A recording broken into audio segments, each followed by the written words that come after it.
இது கணபதி நகர் பகுதியில் கர்த்தருடைய ஆலயமாக இருக்கிற புது வாழ்வு ஜெப வீடு திருச்சபைக்கு கர்த்தருடைய வார்த்தையை கொண்டு வந்திருக்கிற அருமையான பாஸ்டர் ரகு இம்மானுவேலை கரங்களை தட்டி நாம் வரவேற்போம்மா.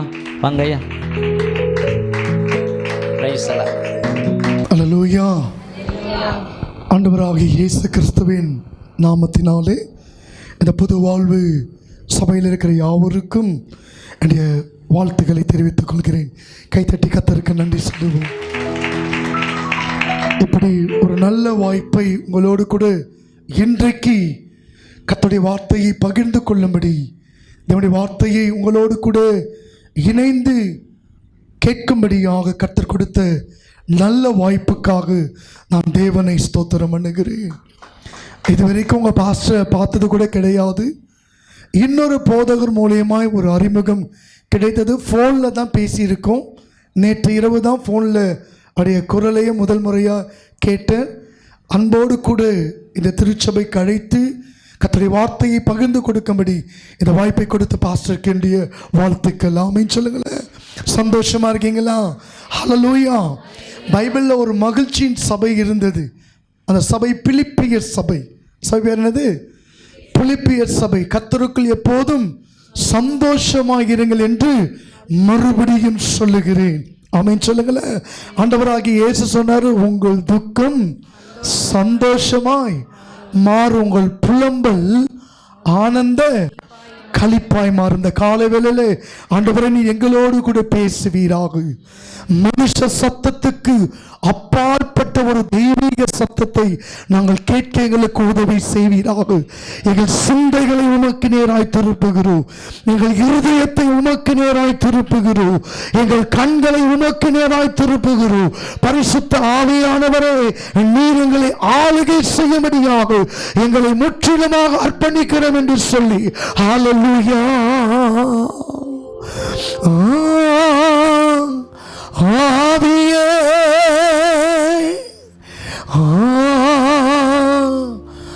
ஆவியே அசைவாடும் அனலாக்கும் எங்கள் அக்கினி ஜுவாலையே, அசைவாடும் அனலாக்கு எங்கள் அக்கினி ஜுவாலையே. சொல்லுமா? ஆவியே ஆவியே ஆவியே ஆவியே அசைவாடும் அனலாக்கு எங்கள் அக்கினி ஜுவாலையே. கூப்பிடுவோமா? சொல்லுமா? அசைவாடும் அனலாக்கும் அக்கினி ஜுவாலையே. கைத்தட்டி ஆவியே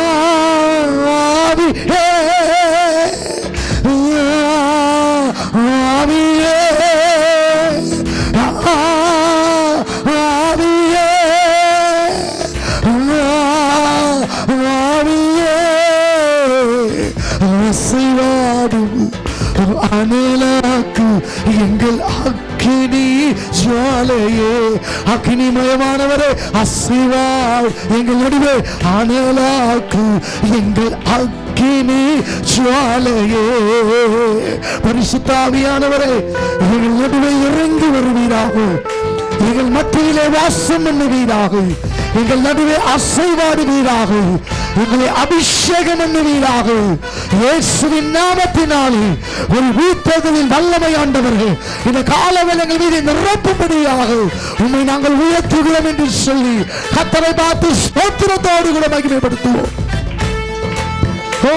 நான் ஒருவன் மாத்திரம் மீந்திருக்க பாகாலின் படைகளை எதிர்த்திடுவே. நான் ஒருவன் மாத்திரம் மீந்திருக்க பாகாலின் படைகளை எதிர்த்திடுவே. நான் ஜெபிக்க ஜெபிக்க அவர் தலை அசைப்பா. சொல்லுவா? ஜெபிக்க ஜெபிக்க அவர் தலை அசைப்பா. நெருப்பா இறங்கிடுவா என் தெய்வம், நெருப்பா இறங்கிடுவா. ஆவியே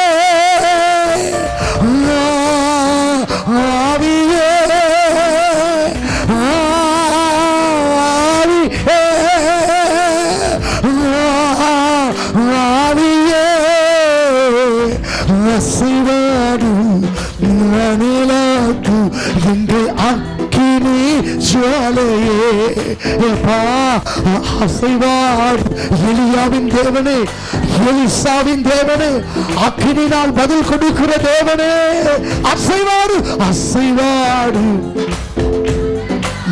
ஆமென் ஆண்டவரே.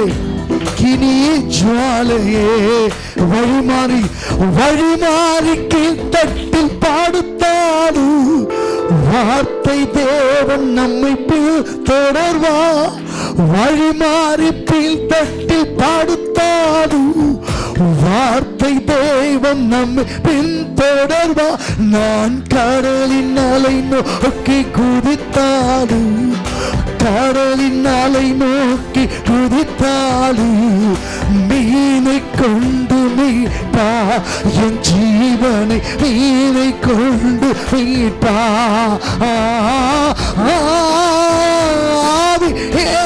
பரிசுத்த ஆவியானவர், ஆவியே ஆவியான தெய்வமே, ஆவியே ஆவியே அசைவாடு அனலாக்கு எங்கள் அக்கினி ஜுவாலையே, சுயமா அசைவாடும் காணலா இனி ஜுவாலை. வனாந்திரத்தில் ஆகார் தண்ணீருக்காக அழுதபோது கர்த்தர் ஆகாரின் கண்களை திறந்தபோது பெயர்செபாவின் வனாந்திரத்திலே ஒரு நீரூற்றை கர்த்தர் உண்டாக்கினார். அந்த தண்ணீரை குடித்த ஆகாரும் அவன் பிள்ளையும் ஜீவனை பெற்றுக் கொண்டார்கள். ஆண்டவரே, ஆகாருக்கு ஒரு பெயர்செபாவின் தண்ணீர் என்று சொன்னார். இன்றைக்கு எங்களுக்கு ஜீவ தண்ணீராகிய ஆவியானவர் நீர் இருக்கிறீர், ஜீவ தண்ணீராகிய ஆவியானவர் நீர் இருக்கிறீர். உம்மை கூப்பிடும் போது ஆண்டவரை உம்மை கூப்பிடும் போது எங்கள் முகங்கள் மாற்றப்படுமே, எங்கள் பலவீனங்கள் மாற்றப்படுமே, எங்கள் கட்டுகள் மாற்றப்படுமே, எங்கள் வேதனைகள் நீக்கப்படுமே. ஜீவ தண்ணீராகிய ஆவியானவரே, உம்மை நாங்கள் உயர்த்துகிறோம் சொல்லி கேரித்தாற்றினி வற்றி போனாலும் வற்றாத ஜீவநதி நமக்கு உண்டு. கேரித்தாற்றினி வற்றி போனாலும் வற்றாத ஜீவநதி நமக்கு உண்டு. பின்னிட்டு பாராமல் முன்னெடுப்பே, பின்னிட்டு பாராமல் முன்னெடுப்பே, அழித்தவர் கரம் நடத்து, நம்மை அழித்தவர் கரம் நடத்து. ஆவியே ஆவியே ஆவியே ஆவியே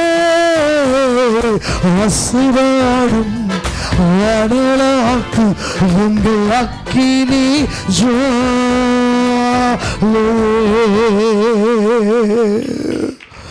அசைவாடும் அனலாக்கும் எங்கள் அக்கினி ஜுவாலையே.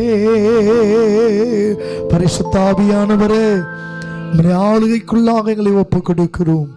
இந்த இடம் முழுவதும் நீர் ஆளுகை செய்வீராக.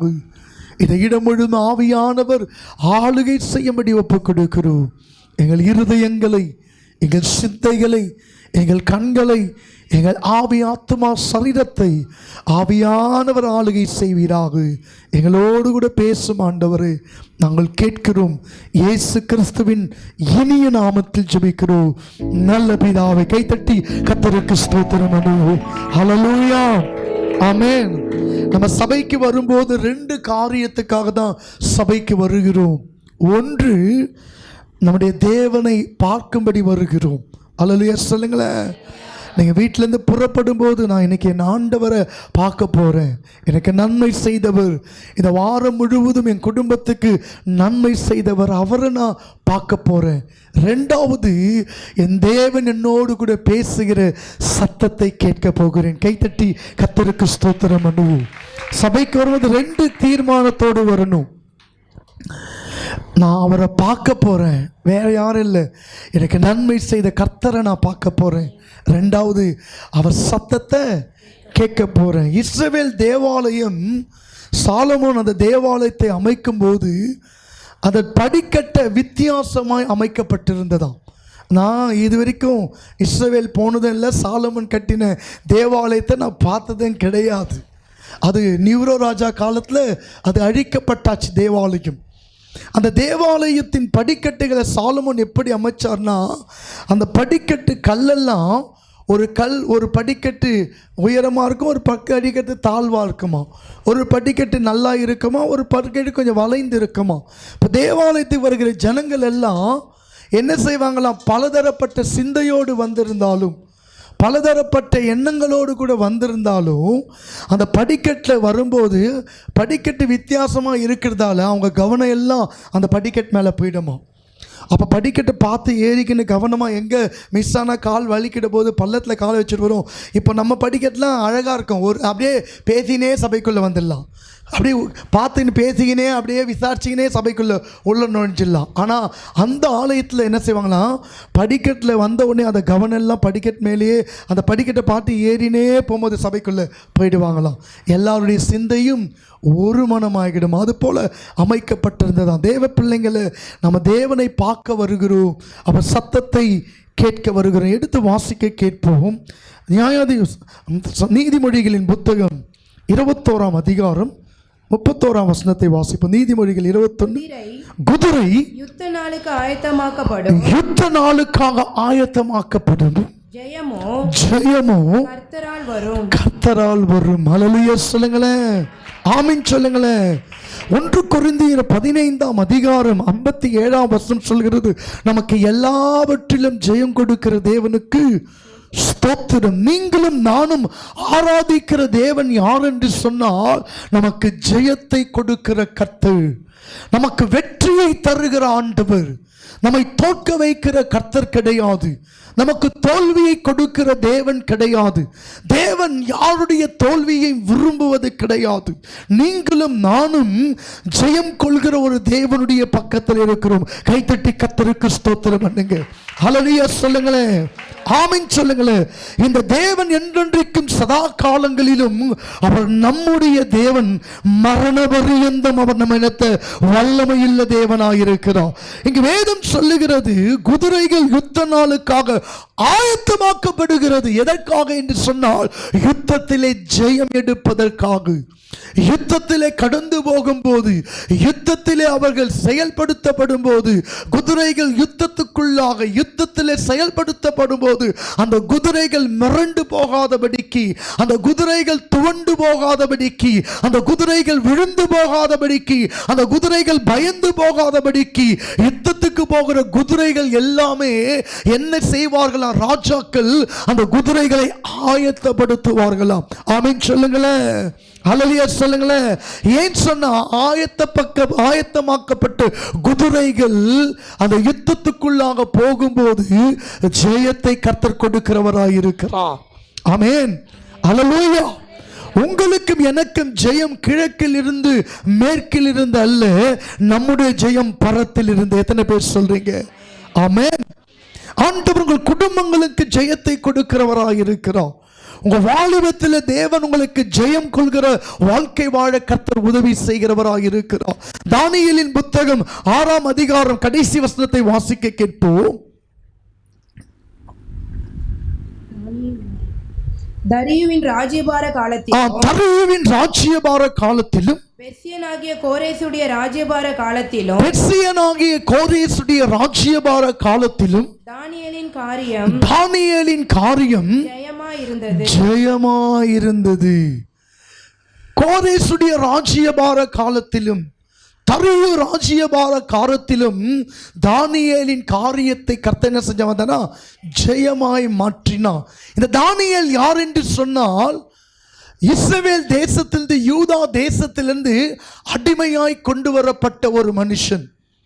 இந்த இஸ்ரவேல் தேசம், யூதா தேசம் தேவனை மறந்து தேவனுக்கு விரோதமாய் பாவம் செய்த போது, தேவனுடைய வழியை விட்டு விலகின போது, தேவனுக்கு புறம்பான காரியத்தை செய்த போது, தேவனை ஆராதிக்க வேண்டிய ஜனங்கள், தேவனை தொழுது கொள்ள வேண்டிய ஜனங்கள், ஆண்டவருடைய வாக்குத்தத்தை பெற்ற ஜனங்கள், தேவனுடைய உடன்படிக்கை பெற்ற ஜனங்கள் தேவனை மறந்தார்கள், தேவனுடைய வழியை விட்டு விலகினார்கள், தேவனுக்கு விரோதமாய் பாவம் செய்தார்கள். தேவன் இருக்க வேண்டிய ஸ்தலத்திலே தேவ மகிமைக்கு பதிலாக விக்கிரகத்தை கொண்டு வந்து அவர்கள் ஆராதித்த போது ஆண்டவர் அவர்களை யாரிடத்தில் ஒப்பு கொடுத்தார் என்று சொன்னால், எதிரிகளிடத்தில் ஒப்பு கொடுத்தார் என்று வேதம் சொல்லுகிறது. இஸ்ரவேல் தேசம் சாலமோன் ராஜாவுக்கு பிறகு, சாலமோன் மரித்த பிறகு அது 2 ராஜ்யமாய் பிரிந்தது. ஒன்று வடக்கு ராஜ்யம் என்றும் இன்னொன்று தெற்கு ராஜ்யம் என்று பிரிந்தது. வடக்கு ராஜ்யம் இஸ்ரவேல் என்றும் அதன் தலைநகர் பார்த்தீங்கன்னா சமாரியா என்று சொல்லப்பட்டது. தெற்கு ராஜ்யம் யூதேயா என்றும் அதன் தலைநகரம் எருசலேம் என்று சொல்லப்பட்டது. இந்த எருசலேம் யூதேயா தேசம் ஒரு நாள் அவர்கள் பாவம் செய்த போது, தேவனை மறந்த போது, தேவ மகிமைக்கு பதிலாக விக்கிரகத்தின் மகிமையை தேசத்தில் கொண்டு வந்த போது ஆண்டவரே அவர்களை பாபிலோன் என்ற ஒரு ராஜாவுடைய கையில யூதா தேசத்தை ஒப்பு கொடுத்தார்.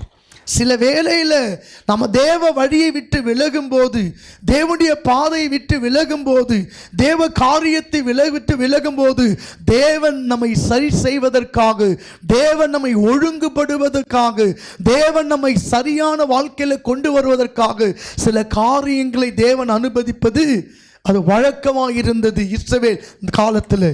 சில காரியத்தை நாம் சரி செய்வதற்கு தேவன் அனுமதிக்கிறார், சில காரியத்தில் நம்ம ஒழுங்காய் மாறுவதற்கு தேவன் நம்மை அனுமதிக்கிறார். அதே போல இந்த தேசம் பாபிலோன் இடத்துல யூத தேசம் அடிமையாக்கப்பட்டது. இப்படி அடிமையாக்கப்பட்ட தேசத்தில் சில வாலிபர்கள், யூதா தேசத்தில் இருக்கிற சில படித்த வாலிபர்கள், ஞானமுள்ள வாலிபர்களை என்ன செஞ்சாங்க, இந்த பாபிலோனுக்கு சிறைபிடித்து கொண்டு போனார்கள். கிட்டத்தட்ட யூதாவுக்கும் பாபிலோனுக்கும் 1000 மைல் தூரம் அடிமையாக கொண்டு வரப்பட்ட தேசத்தில் தானியேல் என்ற ஒரு வாலிபன் அடிமையாக கொண்டு வரப்பட்ட தேசத்தில், கைதியாக கொண்டு வரப்பட்ட தேசத்தில், சிறைப்பிடிக்கப்பட்டு வந்த தேசத்தில் இந்த தானியேல் என்ற மனுஷன் எதையெல்லாம் செய்தாரோ கர்த்தர் அதை ஜெயமாய் மாற்றினார். கைத்தட்டி கர்த்தருக்கு ஸ்தோத்திரம் பண்ணுங்க. ஹல்லேலூயா சொல்லுங்களேன், ஆமீன் சொல்லுங்களேன். ராஜ்யங்கள் மாறினது, ராஜ்ய பாரங்கள் மாறினது, ராஜாக்கள் மாறினார்கள், சமுதாயம் சட்டதிட்டங்கள் மாறினது, சமுதாய சூழ்நிலைகள் மாறினது, அரசியல் அமைப்புகள் மாறினது. கோரேசுடைய ராஜ்யபார காலத்திலும், பெர்சியனாகிய தரியுடைய ராஜ்யபார காலத்திலும் தானியேல் எதை செய்தாலோ கர்த்தர் அவனுக்கு ஜெயத்தை கொடுத்தார், வெற்றியை கொடுத்தார், கர்த்தர் அவனை ஆசீர்வதித்தார். கர்த்தருக்கு ஒரு அல்லேலூயா சொல்லுங்களேன், ஆமீன் சொல்லுங்களேன். எனக்கு நாமளால ஏன் ஜெயிக்க முடியல? இந்த ஜெயம் கொடுக்கிற தேவனை வைத்துக்கொண்டு, இந்த வெற்றியை தருகிற கர்த்தரை வைத்துக்கொண்டு சில வேளையில நம்மளால ஏன் ஜெயிக்க முடியல?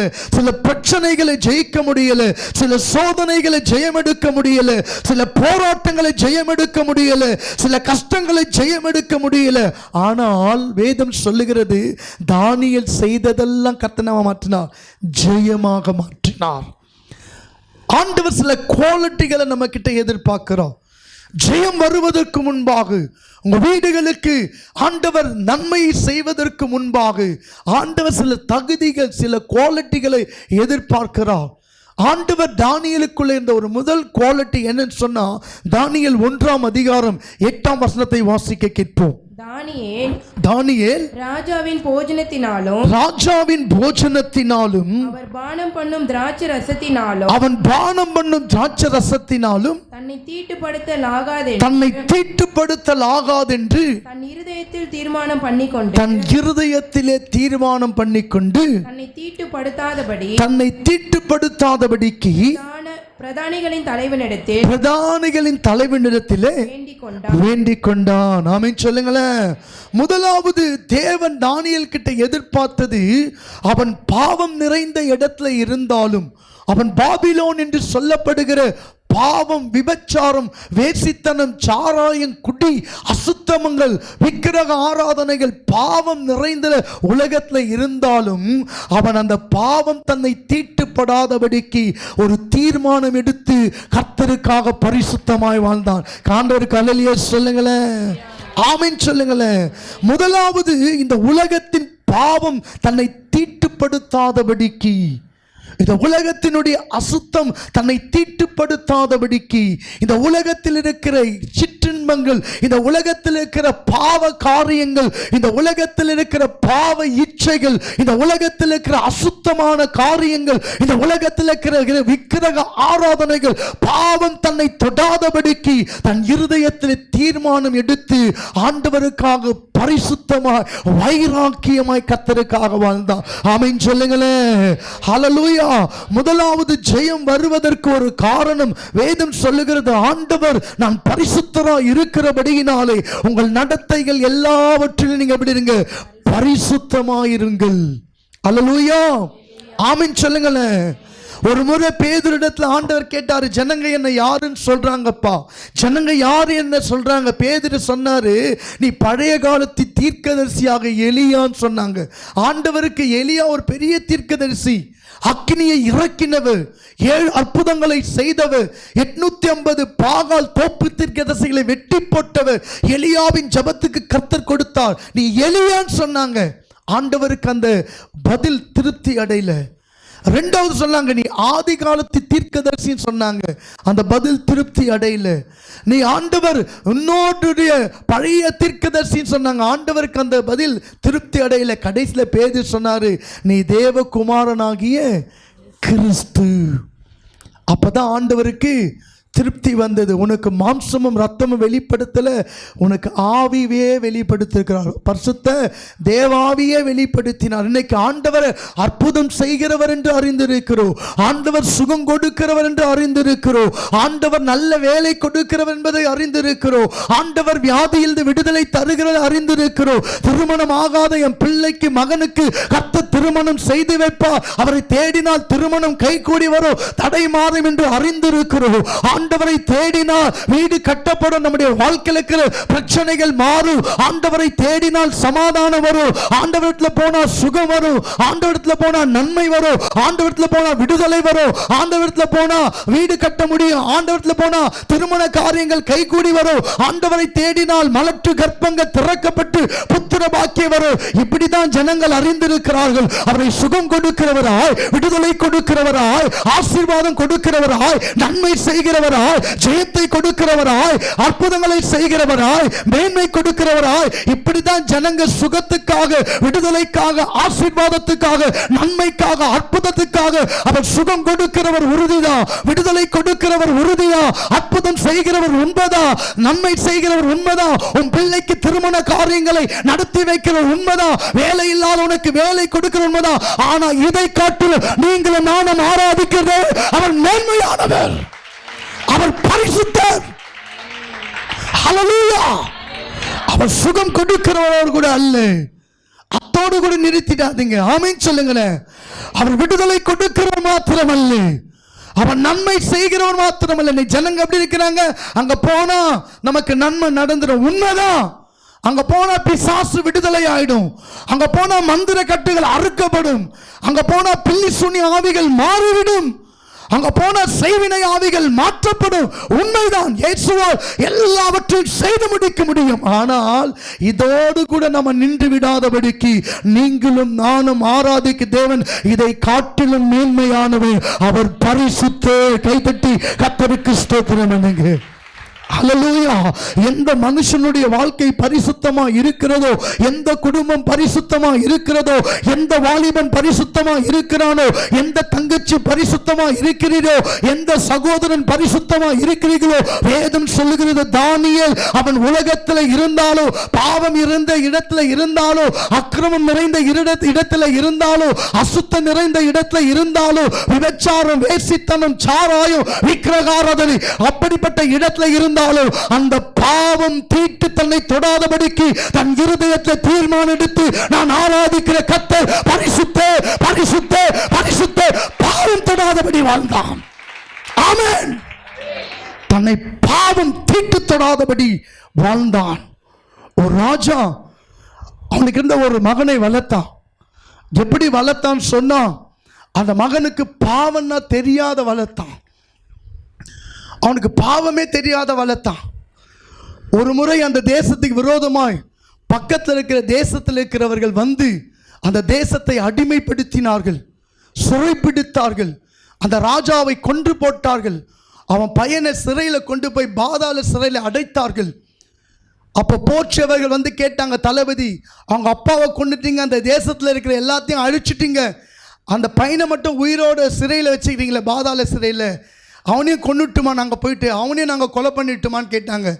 அதுக்கு அந்த ராஜா சொன்னா, அவனை கொல்லாதீங்க, அவங்க அப்பா அவனை பாவம் தெரியாமல் வளர்ந்துருக்காரு, அவங்க அப்பா அவனை பாவம் தெரியாமல் வளர்த்துருக்கிறாரு. முதல்ல இந்த உலகத்தின் பாவங்கள் எல்லாம் அவனுக்கு கற்றுக் கொடுங்க, இந்த உலகத்தின் பாவத்தை செய்ய வச்சு அவனை சாகடிங்க அப்படின்னு. உடனே அந்த ராஜாவுடைய சொல்ல கேட்டு தளபதிகள் போர்ச்சேவர்கள் அந்த இளவரசர் இருக்கிற சிறைக்குள்ளே போனாங்க. அவன் வாயில் மதுபானத்தை வச்சு குடிக்க வச்சாங்க. இதை குடின்னு சொன்னாங்க. அவன் சொன்னான், இல்லை நான் ராஜாவுடைய பிள்ளை, இந்த மதுபானத்தை குடிக்க மாட்டேன், நான் யாரோட பிள்ளை? ராஜாவுடைய பிள்ளை. அடிச்சாங்க, ஈட்டினால குத்தினாங்க. திருப்பி அவன் கண்களுக்கு முன்பாக அசுத்தமான படங்களை வைத்து கொண்டு, அசுத்தமான பாவ படங்களை, அசுத்தமான தவறான படங்களை கொண்டு வந்து கண்ணை முன்னாடி வச்சு இதை பாருன்னு அடித்தாங்க. அவன் கண்ணை மூடிட்டே சொன்னான், நான் ராஜாவுடைய பிள்ளை, அசுத்தமானதை பார்க்க மாட்டேன். மூன்றாவது, அவன் கிட்ட வந்து கெட்ட வார்த்தைகளை பேசி, இதை பேசு, தப்பான வார்த்தைகளை சொல்லி பேசுன்னு சொன்னாங்க. அதுக்கு அவன் சொன்னான், இல்லை நான் ராஜாவுடைய பிள்ளை, அசுத்தமானதை கேட்கவும் மாட்டேன், பார்க்கவும் மாட்டேன். உலகத்தில் இருக்கிற ஒரு ராஜாவுடைய பிள்ளையே ஒரு தீர்மானத்தை எடுத்து பாவத்தை செய்ய மாட்டேன் வாழ்வா சொன்னா, இயேசு கிறிஸ்துவின் ரத்தத்தினாலே பரலோக ராஜாவின் பிள்ளைகளாய் மீட்டெடுக்கப்பட்ட நீங்களும் நானும் ஒரு தீர்மானம் எடுத்து கர்த்தருக்காக பரிசுத்தமாய் வாழும்போது கர்த்தர் உங்களுக்கு வேண்டிய ஜெயத்தை கொடுப்பார். ஆமென். நீங்க எதிர்பார்க்கிற ஜெயம் எந்த மனிதனிடத்திலும் இல்லை, எந்த தலைவனிடத்திலும் கிடையாது. நீங்கள் எதிர்பார்த்த வெற்றி, நீங்கள் எதிர்பார்த்த நன்மைகள் இந்த உலகத்தில் யாரிடத்திலும் கிடையாது. உங்களுக்கு ஜெயம் கொடுக்கிற ஒரு தேவன் இருக்கிறார். உங்க குடும்பத்தை வெற்றி சிறக்க பண்ணுகிற ஒரு தேவன் இருக்கிறார். உங்க வாழ்க்கையில நன்மை உண்டாக்கக்கூடிய ஒரு தேவன் இருக்கிறார். கைத்தட்டி அந்த கர்த்தருக்கு ஸ்தோத்திரம் பண்ணுங்க. முதலாவதாக தானியேல் எடுத்த ஒரு தீர்மானம், நான் பாவம் என்னை தொடாதபடிக்கு அவன் காத்து கொண்டான். வாலிப பிள்ளையே, வாலிப தங்கச்சி, இந்த பொல்லாத உலகத்தில் பாவம் இல்லாத இடமே கிடையாது. போற வழியில பாவம் இருக்கும். வேதம் சொல்கிறது, வீட்டு வாசப்படியில் என்ன படுத்திருக்கும்? பாவம் படுத்திருக்கும். மொபைல்ல பாவம் இருக்கும். இன்னைக்கு எல்லா இடத்துல பாவம் இருக்கிறது. ஆனால் கர்த்தர் உனக்கும் எனக்கும் மான் கால்களை கொடுத்திருக்கிறார். அதை தாண்டி போக கர்த்தர் உனக்கு உதவி செய்வார். ஆமீன் சொல்லுங்களேன். அல்லேலூயா. ஒரு தீர்மானம் எடுத்து வாழுங்க. ஸ்கூல்ல வாழ்ந்தாலும், ஸ்கூலில் படித்தாலும், காலேஜில் படித்தாலும், வேலை ஸ்தலத்தில் இருந்தாலும், உங்கள் வீட்டு தெருவில் இருந்தாலும், தேவ பிள்ளைங்களை நீங்கள் கர்த்தருக்காக தீர்மானம் எடுத்து கர்த்தருக்காக பரிசுத்தமாய் வாழும்போது கர்த்தர் தானியேலுக்கு கொடுத்த ஜெயத்தை, அவன் எதை செய்தாலும் கர்த்தர் ஜெயமாய் மாற்றினார். குதிரை யுத்த நாளுக்காக ஆயத்தமாக்கப்படும் ஜெயமோ அது யாரால வரும்? கர்த்தரால் வரும். தீட்டுப்படாதபடிக்கு தன்னை காத்து கொண்டான். பரிசுத்தம் என்று சொன்னால் வேறு பிரிக்கப்பட்டது. பரிசுத்தம் என்று சொன்னால் என்னப்பட்டது? மிரியம் பாடினால், கர்த்தாவே தேவர்களில் உமக்கொப்பானவர் யார்? அந்த காலத்தில் நிறைய கத்தாக்கள் இருந்தாங்க, தெய்வங்க, உலக விக்கிரகம் இருந்தாங்க. எகிப்திலேருந்து கொண்டு வந்துட்டாங்க. வரும்போது இஸ்ரவேல் ஜனம் எகிப்தில் விட்டு வரும்போது விரும்பி எகிப்தியர்களும் கொஞ்சம் பேர் வந்தாங்கன்னு சொல்கிறாங்க. நல்ல வாழ்க்கை வாழ்வதற்கு எகிப்தின் வாழ்க்கை பிடிக்காதபடிக்கு எகிப்தியர்களும் கூட கொஞ்சம் பேர் வந்து கலந்துக்கினாங்க. அவங்க வரும்போது சும்மா வரல, அவங்க ஊர்லேருந்து தெய்வங்களை கொண்டு வந்துட்டான். அதை தான் மிரியம் பாடுறா, எத்தனை கர்த்தாக்கள் இருந்தாலும் உமக்கு ஒப்பான ஒரு தெய்வம் யாருமே கிடையாது. அல்லேலூயா சொல்லுங்களேன். ஸோ பரிசுத்தம் என்று சொன்னால் வேறு பிரிக்கப்பட்டது. கர்த்தர் உங்களையும் என்னையும் அவருக்காக வேறு பிரித்திருக்கிறார். உங்களையும் என்னையும் அவருக்காக வாழும்படியாக வேறு பிரித்திருக்கிறார். ஒரு தீர்மானத்தோடு கூட வாழுங்க. அல்லேலூயா. உங்கள் தீர்மானம் உங்களுக்கு ஜெயத்தை கொண்டு வரும். நீங்கள் எடுக்கிற டிசிஷன், ஆமென் சொல்லுங்களேன், நீங்கள் எடுக்கிற தீர்மானம் உங்களை மேன்மைப்படுத்தும். நீங்கள் எடுக்கிற தீர்மானம் உங்களை உயர்த்தும். அதனால்தான் ரட்சிக்கப்பட்டு வரும்போது சொல்கிறாங்க, முன்னாடி நின்று ஆண்டவரை சொந்த ரட்சகராக ஏற்றுக்கொள்கிறையா? இயேசு உனக்காக மரித்தார் என்பதை நம்புறியா?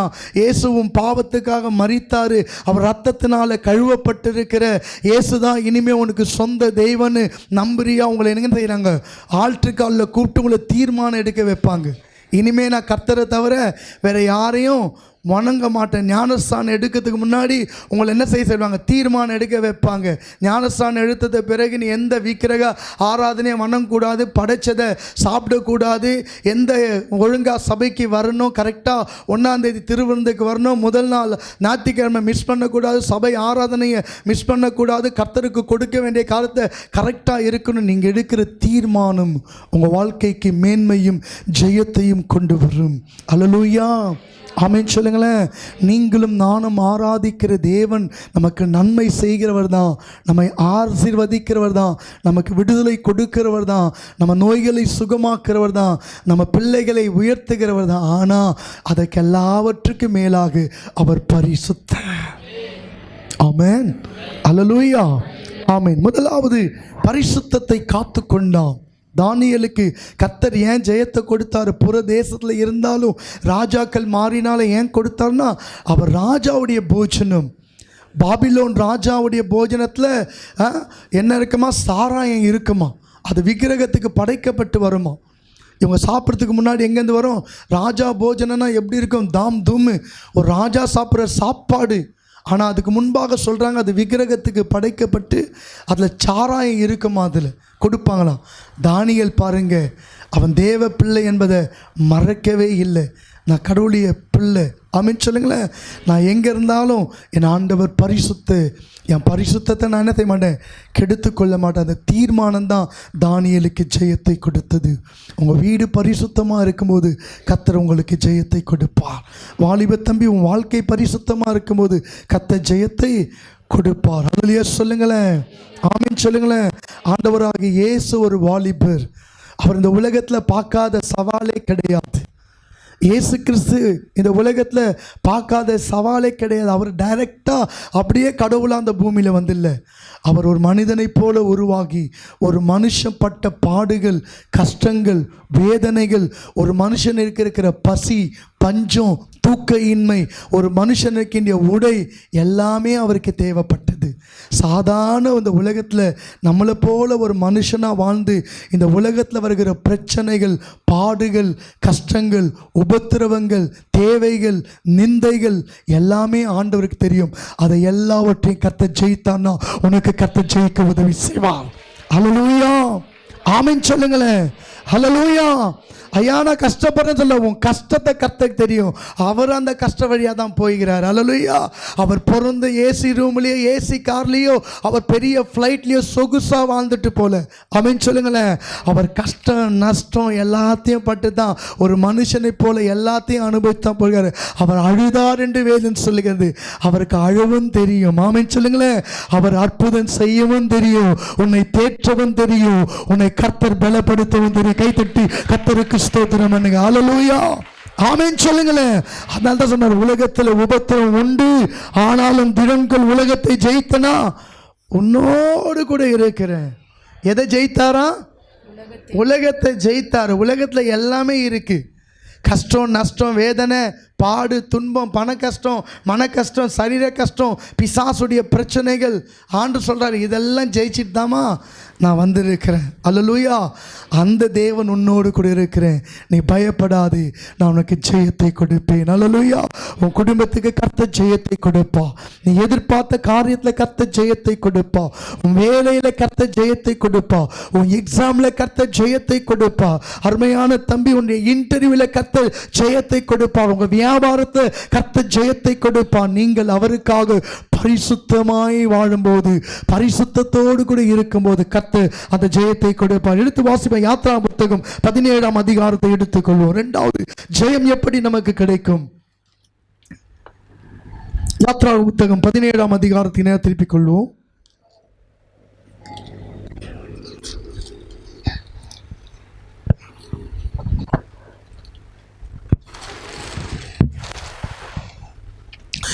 வாசிப்போம்.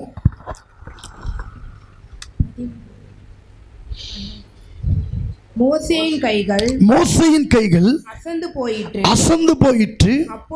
அப்போது அவர்கள் ஒரு கல்லை கொண்டு வந்து அவன் கீழே வைத்தார்கள்.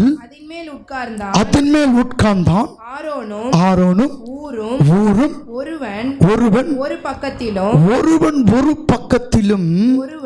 ஒருவன் மறுபக்கத்திலும் இருந்து அவன் கைகளை தாங்கினார்கள்.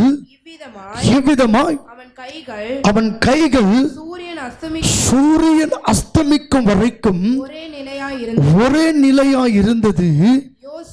யோசுவா அமலேக்கையும் அவன் ஜனங்களையும் பட்டய கருக்கினால் முறியடித்தான். பின்பு கர்த்தர் மோசேயை நோக்கி, என்னை நினைவு கூறும் பொருட்டு ஒரு புஸ்தகத்தில் எழுதி யோசுவாவே செவி கேட்கும்படி வாசி. அமலேக்கை வானத்தின் கீழெங்கும் இராதபடிக்கு நாசம் பண்ணுவேன் என்றார். மோசே ஒரு பலிபீடத்தை கட்டி அதற்கு யெகோவா நிசி என்று பெயரிட்டான். கைதட்டி கர்த்தருக்கு ஸ்தோத்திரம் பண்ணுங்க. ஹல்லேலூயா சொல்லுங்களேன். இஸ்ரவேல் ஜனம் எகிப்தில் இருந்து ஆண்டவர் வாக்கு பண்ணின கானான் என்ற ஒரு தேசத்துக்கு போறாங்க. எந்த தேசத்துக்கு போறாங்க? கானான். இந்த கானான் தேசம் பாலும் தேனும் ஓடுகிற ஒரு தேசம் என்று வேதம் சொல்லுகிறது. அந்த தேசத்தில் வளர்கிற ஒரு திராட்சை கொலையை நம்ம இப்போ மார்க்கெட்டில் போனீங்கன்னா 1/4 கிலோ திராட்சை கொலை வாங்கினீங்கன்னா ஒரு திராஸில் வைப்பான். ஒரு 1/4 கிலோ திராட்சை கொலை எப்படி இருக்கும்? ஒரு திராஸில் வச்சு கொடுப்பான். அந்த எடையில் அதை அழகாக கவரில் போடுவோம். ஆனால் இந்த திராட்சை கொலையை கானான் தேசத்தில் 2 அரக்கர்கள் தூக்கிட்டு போவாங்களாம். அப்படி ஆண்டவர் ஆசீர்வதிச்சாராம். ஒரு திராட்சை பழம் சைஸே ஒரு ஆப்பிள் சைஸ்ல இருக்குமா அந்த தேசம். அப்படி ஆசீர்வாதமான தேசத்துக்கு ஆண்டவர் இஸ்ரவேல் ஜனங்களை நடத்தி வரும்போது, ஆனால் இஸ்ரவேல் ஜனங்கள் வரும்போது நடுவில் இருக்கிற சத்துருக்கள், எதிரிகள் அவருக்கு விரோதமாய் வந்தார்கள். ஒரு ஆசீர்வாதத்தை பெற்றுக்கொள்ள வேண்டும் என்று சொன்னால் ஒரு எதிரியை ஜெயம் கொள்ள வேண்டும். ஒரு ஆசீர்வாதத்தை பெற வேண்டும் என்று சொன்னால் அரக்கர்களை ஜெயிக்க வேண்டும். தேவ பிள்ளைகளை, அற்புதம் எல்லாருக்குமே நடக்கும். அற்புதம் அவரை விசுவாசித்தா எல்லாருக்குமே நடக்கும். இந்து விசுவாசித்தா அவங்களுக்கு நடக்கும், கிறிஸ்டின் விசுவாசித்தா அற்புதம் நடக்கும், முஸ்லிம் விசுவாசித்தா அவங்களுக்கு நடக்கும், சீக்கியன் விசுவாசித்தா அவங்களுக்கு நடக்கும், ஜெயினர்கள் மார்வாடி விசுவாசித்தா அற்புதம் நடக்கும். ஆனா ஆசீர்வாதம் நீ அரக்கனை ஜெயித்தா தான் கிடைக்கும். கைத்தட்டி கர்த்தருக்கு ஸ்தோத்திரம் பண்ணுங்க. ஹல்லேலூயா. இந்த உலகத்துல வருகிற அரக்கர்கள், இந்த உலகத்தில் வருகிற தடைகளை தாண்டி போனாதான் உங்களுக்கும் எனக்கும் ஆசீர்வாதம் கிடைக்கும். கிறிஸ்துவத்தில் ஜீபூம்பா வேலைலாம் நடக்காது. ஜீபூம்பா மந்திரத்தில் மாங்காய் காய்க்காது. இங்க முழங்கால் படியிடாமல், முழங்கால் படியிட்டு ஜபிக்காமல் ஒரு ஆசீர்வாதத்தையும் ஒரு அணுவையும் அசைக்க முடியாது.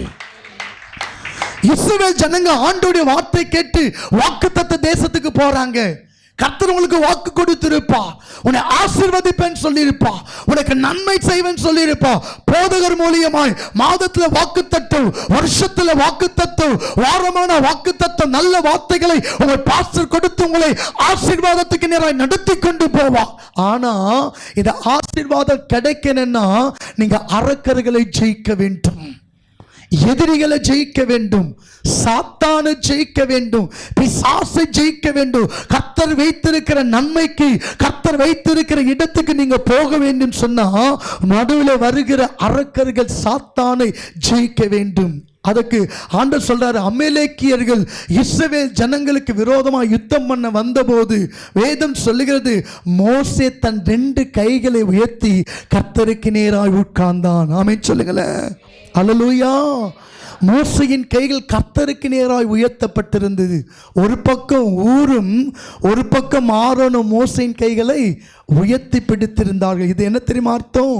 ஜெயம் வருவதற்கு உங்களை தாழ்த்த வேண்டும். முதலாவது பரிசுத்தமா இருக்கணும். 2வது என்ன வேணும்? இந்த கை உயர்த்துவது என்ன? என்னால முடியாதுப்பா, ஐ எம் நத்திங் லார்ட். என் சுயத்தால் முடியாது, என் ஞானத்தால் முடியாது, என் அறிவினால் முடியாது, என் பணத்தால் முடியாது. இந்த பிரச்சனை என்னால் சமாளிக்க முடியலப்பா, இந்த நெருக்க என்னால் சமாளிக்க முடியல, இந்த போராட்டம் என்னால் சமாளிக்க முடியல. தேவ பிள்ளைங்களே, 2வது நீங்கள் தேவ சமூகத்தில் உங்களை அர்ப்பணிக்கும் போது கர்த்தர் உங்களுக்கு ஜெயத்தை கொடுப்பார். கைதட்டி கர்த்தருக்கு ஸ்தோத்திரம் பண்ணுங்களேன். ஹல்லேலூயா சொல்லுங்களேன். வேதம் சொல்லுகிறது, மோசையின் கைகள் இறங்கின போது யார் ஜெயித்தாங்களா? அமலேக்கு ஜெயித்தான்.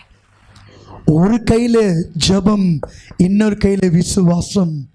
நீ தேவ சமூகத்தில் போய் நிற்கும் போது 2 கையை உயர்த்தி, அப்பா, ஒரு கையில ஜெபத்தோடு ஒரு கையில விசுவாசத்தோடு என்னை அர்ப்பணிக்கிறேன் என்று சொல்லும் போது சத்துருக்கள் முறியடிக்கப்படுவார்கள், எதிரிகள் முறியடிக்கப்படுவார்கள், சாத்தான் முறியடிக்கப்படுவார். கர்த்தர் உனக்கு ஒரு திறந்த வாசலை வைப்பார்.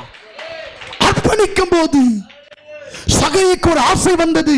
சகை இயேசுவை பார்க்கணும்னு சொல்லி ஓடி வந்து காத்தட்டி மரத்தில் ஏறிட்டான்.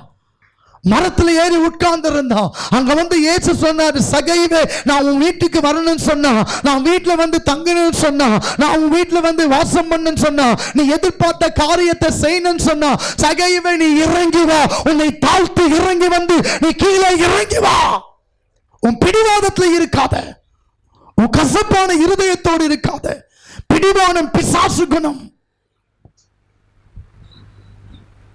கசப்பான குணம் பிசாசுடைய குணம்.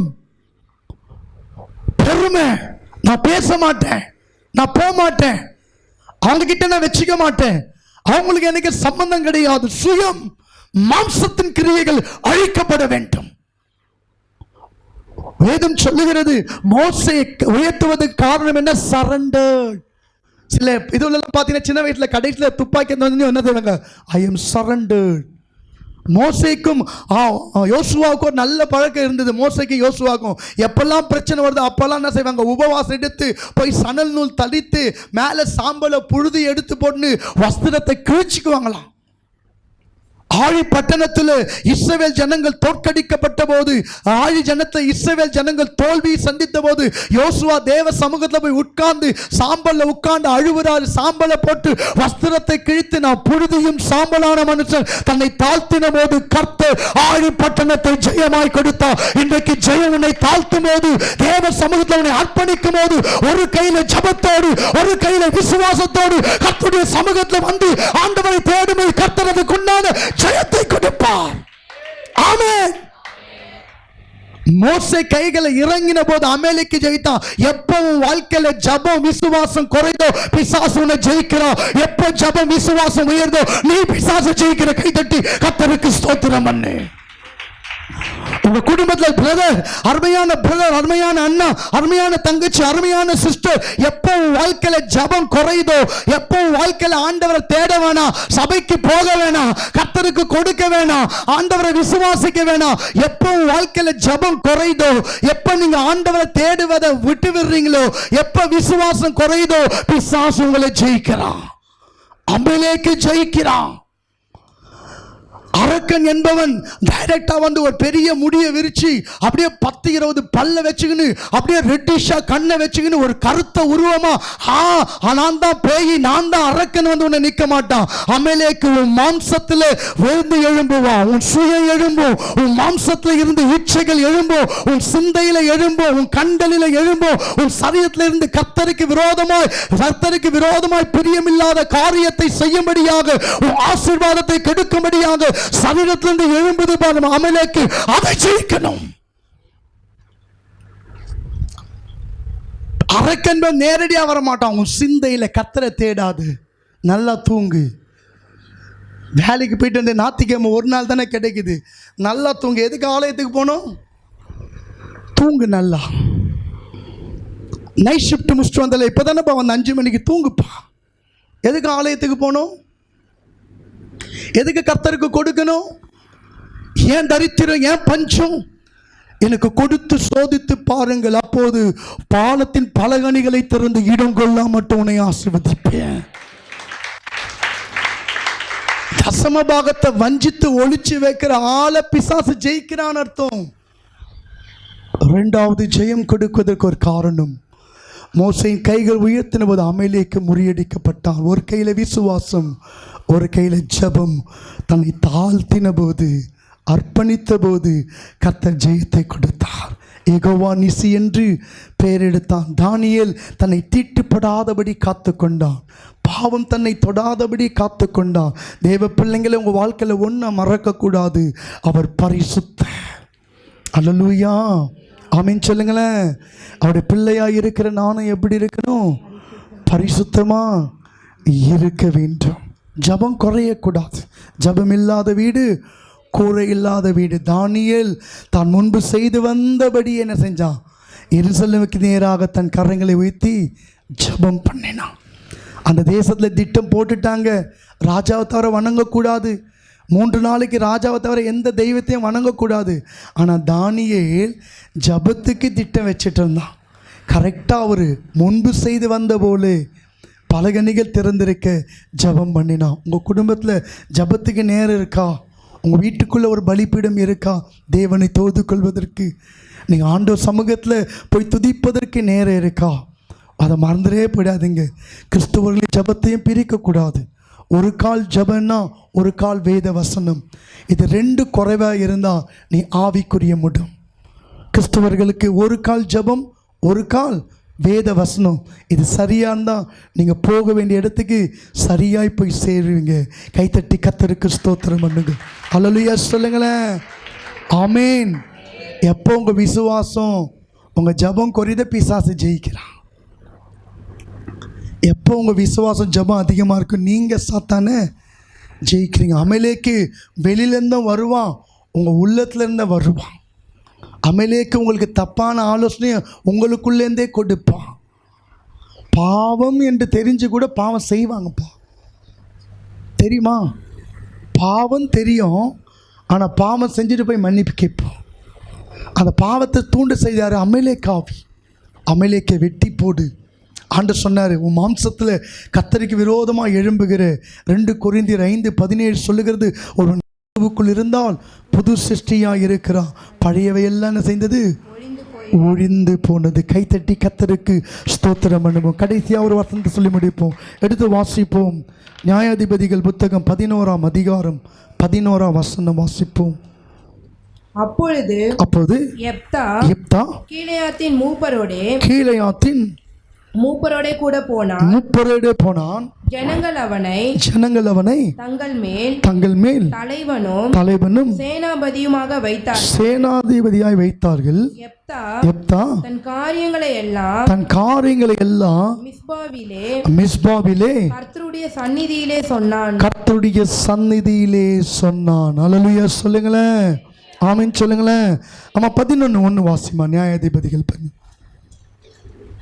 கீலேயாத்தியனான யெப்தா பலத்த பராக்கிரமசாலியா இருந்தான். அவன் பரஸ்தியின் குமாரன் கீலேயாத் அவனை பெற்றான். கீலேயாத்தின் மனைவியும் அவனுக்கு குமாரர்களை பெற்ற. 6 வாசிமா. யெப்தாவை நோக்கி நீ வந்து நாங்கள் அம்மோன் புத்திரரோடு யுத்தம் பண்ண எங்கள் சேனாபதியா இருக்க வேண்டும். போதுமா? இங்க யெப்தா என்று ஒரு நியாயாதிபதியை குறித்து வேதம் சொல்கிறது. நியாயாதிபதிகள் நியாயம் விசாரித்த காலத்தில் இவர் 9வது நியாயாதிபதி. இவரை குறித்து நீங்கள் எபிரேயர் புத்தகம் 11ஆவது அதிகாரத்தில் யெப்தா, பாராக், இப்படிப்பட்ட விசுவாச வீரர்களை குறித்து நீங்கள் அந்த பட்டியலில் பவுல் சொல்றதை பார்க்கலாம். அம்மோன் புத்திரர்கள் இந்த தேசத்துக்கு விரோதமாக யுத்தம் பண்ண வந்தபோது இந்த யெப்தாவுடைய பிறப்பு பரஸ்தியின் மகன், கீலேயாத்தின் மகன். இவனை சொந்த உறவுகள் என்ன செஞ்சாங்க? அண்ணன் தம்பிலாம் ஒதுக்கி வச்சுட்டாங்க. ஆனால் அம்மோன் புத்திரர்கள் யுத்தம் பண்ண வந்தபோது இந்த கீலேயாத்தினுடைய தலைவர்கள்லாம் போய் யெப்தாவை கூப்பிட்றாங்க. அப்பா, நீ வந்து உதவி செய்து எங்களுக்காக என்ன செய், யுத்தம் பண்ணு, அம்மோன் புத்திரர்களுக்கு விரோதமாக யுத்தம் பண்ணு. இதை யெப்தா அவங்க செஞ்ச துரோகத்தை மறந்தான். அவங்க செஞ்ச துரோகத்தை மறந்துட்டு அவங்களோட கூட போய் யுத்தம் பண்ண போகும்போது அவன் மிஸ்பாவிலே எல்லாவற்றையும் கர்த்தருக்கு சொன்னான். மிஸ்பா என்று சொன்னால் கர்த்தர் சாட்சியிடுகிற இடம். ஆமென் சொல்லுங்களேன். கர்த்தர் சாட்சி சொல்லுகிற இடம். மிஸ்பா என்று சொன்னால் அறிக்கை பண்ணுகிற இடம். நான்காவது, முதல்ல உங்களை பரிசுத்தமாக காத்துக்கொண்டா ஜெயம் வரும். ரெண்டாவது, விசுவாசத்தோடு ஜபத்தோடு உங்களை அர்ப்பணித்தால் ஜெயம் வரும். அமலேக்கை ஜெயிக்கணும், மாம்சத்தில் சிந்தையில் வருகிற அமலேக்கை. நாலாவது, பொருத்தனை பண்ணார். அல்லேலூயா. தேவ சமூகத்தில் போய் சொன்னார். மிஸ்பாவில் நீங்கள் வந்து தேவ சமூகத்தில் ஆண்டவர்கிட்ட சொல்லும்போது, ஆண்டவர்கிட்ட காரியங்களை அறிவிக்கும் போது மிஸ்பாவிலே அறிக்கை செய்தான். பிரச்சனை வரும்போது, தேவைகள் வரும்போது, சகோதரி நீ யாரை தேடுற, சகோதரா நீ யாரை தேடுற, ஜெயம் கொடுக்கிற தேவ சமூகத்துக்கு ஓடிவா, ஆலயத்துக்கு ஓடிவா. மிஸ்பாவிலே கூடினார்கள். அவர்கள் 3 நாள் கொள்ளையிட்டார்கள். வேதம் சொல்கிறது. கைத்தட்டி கர்த்தருக்கு ஸ்தோத்திரம் பண்ணுங்களேன். அல்லேலூயா சொல்லுங்களேன். அவன் பொருத்தனை பண்ணினான் தேவ சமூகத்தில். தேவனுடைய வீட்டுக்கு ஓடிவா, தேவ ஆலயத்துக்கு ஓடிவா, தேவ சமூகத்துக்கு ஓடிவா. நீங்கள் எதிர்பார்த்த காரியத்தில் நன்மை வர வேண்டும் என்று சொன்னார், நீங்கள் எதிர்பார்த்த காரியத்தில் ஜெயம் வர வேண்டும் என்று சொன்னார், நீங்கள் உங்கள் குடும்பத்துக்கு வெற்றி வர வேண்டும் என்று சொன்னால் தேவ பிள்ளைகளை ஆலயத்துக்கு ஓடிவா. அங்கு தேவன் தம்முடைய ஜனங்களை விசாரிக்கிறவராக இருக்கிறார்.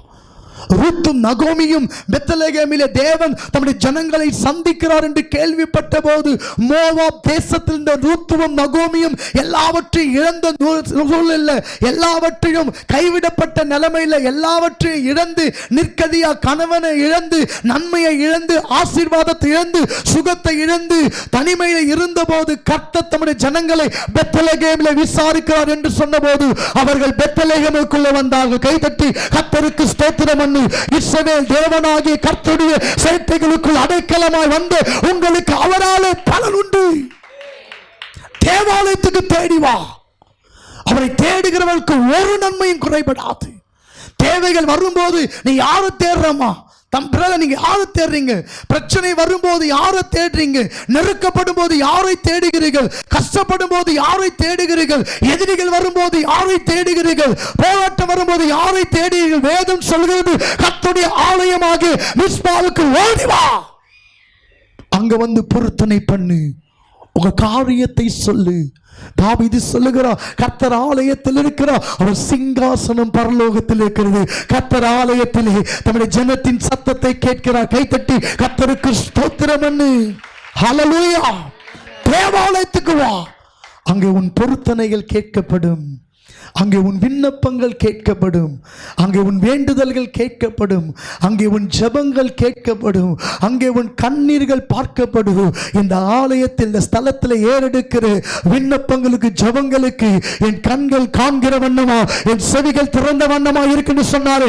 ஆலயத்துக்கு ஓடுவா. தேவை வரும்போது தேவன் அங்கே உன்னை சந்திக்க வல்லமையுள்ளவராக இருக்கிறார். யெப்தா அம்மோன் புத்திரருக்கு முன்பாக யுத்தம் பண்ணுவதற்கு முன்பாக அவன் மிஸ்பாவிலே அறிக்கை செய்தான். அவன் மிஸ்பாவிலே சொன்ன எல்லாவற்றையும், தேவனே இதில் எனக்கு ஜெயத்தை கொடுத்தா என் வீட்டிலேருந்து முதல்ல எது வருதோ அதை உனக்கு கொடுப்பேன்னு பொருத்தனை பண்ணினான். கர்த்தர் அவன் பொருத்தனை கேட்டு ஜெயத்தை கொடுத்தார். அல்லேலூயா. ஆமென் சொல்லுங்களேன். கர்த்தர் ஆலயத்தை தேடி வாங்க. ஏசாமி சொன்னார், முதலாவது தேவனுடைய ராஜ்யத்தையும் அவருடைய நீதியை தேடுங்கள், இவையெல்லாம் உங்களுக்கு கூட கொடுக்கப்படும். ஜெயம் சும்மா வராதுமா, ஜெயம் வெற்றி வராது. ஜெயம் என்பது வாயினால் வந்துடாது. ஆண்டவர் சில காரியங்களை நம்ம கிட்ட எதிர்பார்க்கிறார். பரிசுத்தமாய் வாழ தீர்மானம் எடுத்து தானியேலை போல வாழுங்க. ரெண்டாவது, ஜெயம் ஏறுவதற்கு ஒரு கையில் ஜெபம், ஒரு கையில் விசுவாசத்தோடு தேவ சமூகத்தில் உங்களை அர்ப்பணிங்க. மூன்றாவது, ஜெயம் வருவதற்கு கர்த்தருடைய ஆலயத்தில் பயணம் செய்யுங்க. ஆண்டவர் இடத்துல பொருத்தனை பண்ணி ஆண்டகிட்ட அறிக்கை செய்யுங்க. தேவனை தேடுங்க. சிங்கக்குட்டிகள் தாழ்ச்சடைந்து பட்டினியா இருக்கும் கர்த்தரை தேடுகிறவர்களுக்கோ ஒரு நன்மையும் குறைபடாது. அல்லேலூயா, ஆமென் சொல்லுங்களேன். கர்த்தர் நிச்சயம் நீங்கள் எதிர்பார்த்த காலத்தில் ஜெயத்தை கொடுப்பா, வெற்றியை கொடுப்பா. ஆமென். எல்லாவற்றிலும் நம்மை வெற்றி சிறக்க பண்ணுகிற கர்த்தர். நீங்கள் தோக்குறது கர்த்தருக்கு சித்தமல்ல. எந்த மனிதன் தோல்வியை விரும்ப கர்த்தருக்கு சித்தமல்ல. தோற்றவனை கூட ஜெயமாய் மாற்றுகிற தேவன். நீ வாழ்க்கையில் தோற்று போயிருக்கலாம், குடும்பத்தில் தோற்று போயிருக்கலாம், நீ வேலையில் தோற்று போயிருக்கலாம், வியாபாரத்தில் தோற்று போயிருக்கலாம். பேதுரு மீன் கிடைக்காம படகுல வந்து தோற்று போய் வந்து உட்கார்ந்தான். ஆனால் கர்த்தர் அவனோடு கூட பிரயாணம் பண்ணின போது அவன் தோல்வி ஜெயமாய் மாறினது. அல்லேலூயா. உன் சொந்த குடும்பங்களுக்கு முன்பாக தோற்று போயிருக்கலாம், உறவுகளுக்கு முன்பாக தோற்று போயிருக்கலாம். கவலைப்படாதீங்க. உங்களை ஜெயம் கொடுக்கிற தேவன் உங்களோடு கூட இருக்கிறார். வெற்றியை கொடுக்கிற தேவன் உங்களோடு கூட இருக்கிறார். பரிசுத்தமாய் வாழுங்க. ஜெபம் விசுவாசத்தோடு அர்ப்பணித்து வாழுங்க. கர்த்தரை தேடுங்க. நீங்கள் எதிர்பார்த்த நன்மைகளை கர்த்தர் கொடுக்க வல்லவராக இருக்கார். கண்களை மூடி ஸ்தோத்திரம் பண்ணி பாஸ்டர்கிட்ட நம்ம கொடுக்க போகிறோம். அல்லேலூயா. குதிரை யுத்த நாளுக்காக ஆயத்தமாக்கப்படு. ஜெயமோ கர்த்தராலே வரும் என்று சொன்னீரே. ஜெயம் கொடுக்கிற தேவனுக்கு ஸ்தோத்திரம். ஹல்லேலூயா. ஒரு பல்லவியை பாடி ஐயா கிட்ட கொடுத்துறேன். ஜெயம் கொடுக்கிற தேவனுக்கு ஹல்லேலூயா, ஹல்லேலூயா. ஸ்தோத்திரம், ஸ்தோத்திரம், ஸ்தோத்திரம். ஜெயம் கொடுக்கும் தேவனுக்கு கோடி கோடி ஸ்தோத்திரம். வாழ்வளிக்கும் இயேசு ராஜாவுக்கு வாழ்நாள் எல்லாம் ஸ்தோத்திரம். ஜெயம் கொடுக்கும் நம் தேவனுக்கு கோடி கோடி ஸ்தோத்திரம். வாழ்வளிக்கும் இயேசு ராஜாவுக்கு வாழ்நாள் எல்லாம் ஸ்தோத்திரம். கைத்தட்டி சொல்லுவோமா? அல்லேலூயா, அல்லேலூயா. பாடுவே ஆனந்த துணியார் உயர்த்துவே. அல்லேலூயா, அல்லேலூயா. பாடுவே ஆனந்த துணியார் உயர்த்துவே. ஜெயம் கொடுக்கும்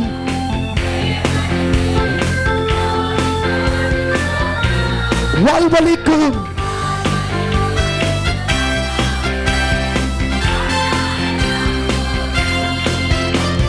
நீதியின் கரத்தினால் தாங்கியே நடத்துவார். நீதியின் கரத்தினால் தாங்கியே நடத்துவார். கர்த்தரே என் பலன், எதற்குமே அஞ்சிடே. கர்த்தரே என் பலன், எதற்குமே எதற்குமே அஞ்சிடே. ஜெயம் கொடுக்கும், ஜெயம்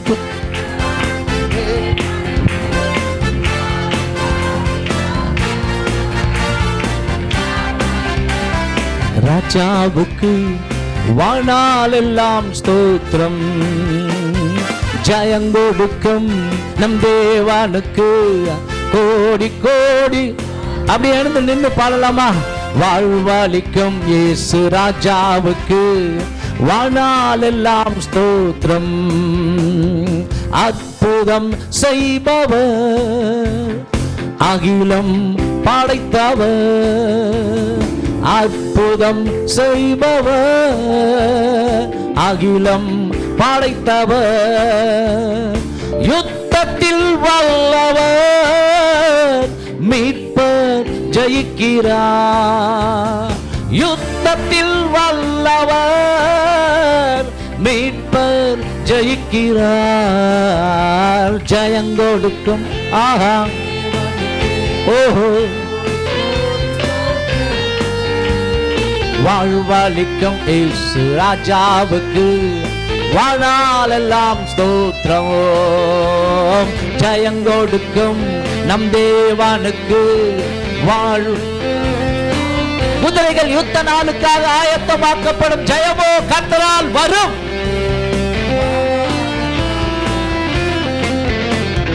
நம்பிக்கை தேவனே, நன்மைகள் அளிப்பவர். நம்பிக்கை தேவனே, நன்மைகள் அளிப்பவர். வார்த்தையை அனுப்பியே மகிமை படுத்துவார். வார்த்தையை அனுப்பியே மகிமை படுத்துவார். ஜெயங்கொடுக்கும் தேவனுக்கு கோடி கோடி ஸ்தோத்திரம். வாழ்வளிக்கும் இயேசு ராஜாவுக்கு வாழ்நாளெல்லாம் ஸ்தோத்திரம். உண்மை தேவனே உருக்கம் நிறைந்தவர். உண்மை தேவனே உருக்கம் நிறைந்தவர். நம்மை காப்பவர் உறங்குவதில்லையே. நம்மை காப்பவர் உறங்குவதில்லையே. ஜெயங்கொடுக்கும் தேவனுக்கு கோடி கோடி ஸ்தோத்திரம். வாழ்வளிக்கும் இயேசு ராஜாவுக்கு வாழ்நாளெல்லாம் ஸ்தோத்திரம். ஜெயங்கொடுக்கும் தேவனுக்கு கோடி கோடி ஸ்தோத்திரம். வாழ்வளிக்கும் இயேசு ராஜாவுக்கு வாழ்நாளெல்லாம் ஸ்தோத்திரம்.